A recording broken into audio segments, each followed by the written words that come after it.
Everyone. आज हम लोग 6 नवंबर के लिए क्वेश्चन देखेंगे।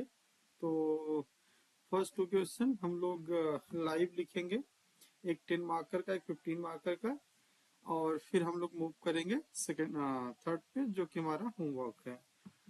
तो देखते हैं। और हम लोग अभी टॉपिक कवर कर रहे हैं जीएस थ्री में इन्वायरमेंट। तो 3 क्वेश्चन है हमारे पास। फर्स्ट है फॉरेस्ट फायर, सेकंड है single use plastic, and third है ग्रीन हाइड्रोजन। तो स्टार्टिंग के 2 थीम बहुत फेमस, मतलब काफी न्यूज में है, तो जिसके आने की संभावना काफी ज्यादा है। स्पेशली फॉरेस्ट फायर पे अभी तक पीवाईक्यू में कोई क्वेश्चन आया नहीं है हाल फिलहाल में, तो मोस्ट प्रॉब्ली ये नेक्स्ट ईयर पूछेगा ही।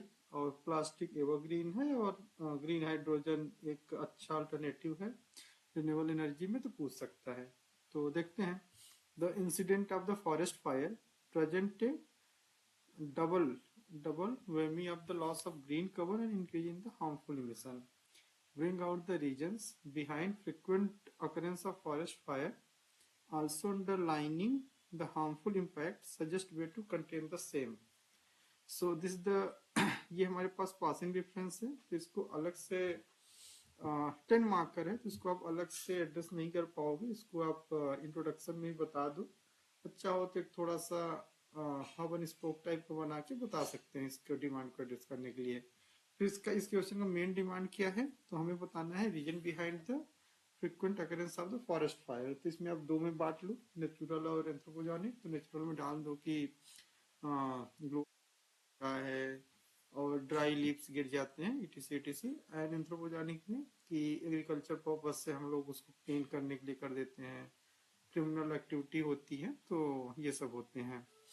फिर also underlining the harmful impact suggest the way to contain. तो हमें हार्मफुल इम्पैक्ट बताना है, जिससे आपका ग्रीन हाउस गैसेस और इमिशन होगा, बहुत ज्यादा फ्लोरा एंड फौना का लॉस हो जाता है, इटीसी वगैरह। तो बाकी आपको suggest way to contain the same, तो आपको इसके कुछ मेथड बताने पड़ेंगे। आप चाहो तो इसमें ब्राजील और कनाडा और ऑस्ट्रेलिया के एग्जाम्पल भी ले सकते हो। इस तरह से आप लिखोगे तो पूरा इसका डिमांड एड्रेस हो जाएगा। फिर आते हैं सेकंड पे, what do understand by the single use plastic. तो आपको बताना पड़ेगा कि एक ऐसा प्लास्टिक जो वन ए टाइम यूज होता है, यूज एंड थ्रो है, जैसे आप घर में पॉलिथीन वगैरह यूज करते हो।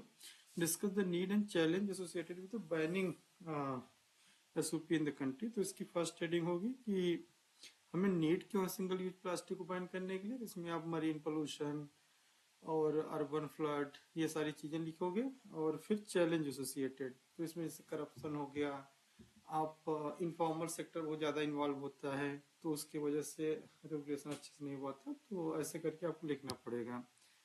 और इस तरह लिख के फिर आपको वे हेड लिखना पड़ेगा। तो वे हेड में आप चाहो तो अल्टरनेट इसका कुछ डाल सकते हो। फॉर एग्जांपल बांग्लादेश ने अभी कुछ इसमें डेवलप किया था, तो उस तरह का रेफरेंस देके इसको कर सकते हो। तो आपको अल्टीमेटली इसको डिफाइन करना है इंट्रो में, और फिर इसको नीड क्या है बैन करने की, और इसमें चैलेंज क्या है, उसका वे हेड क्या क्या है।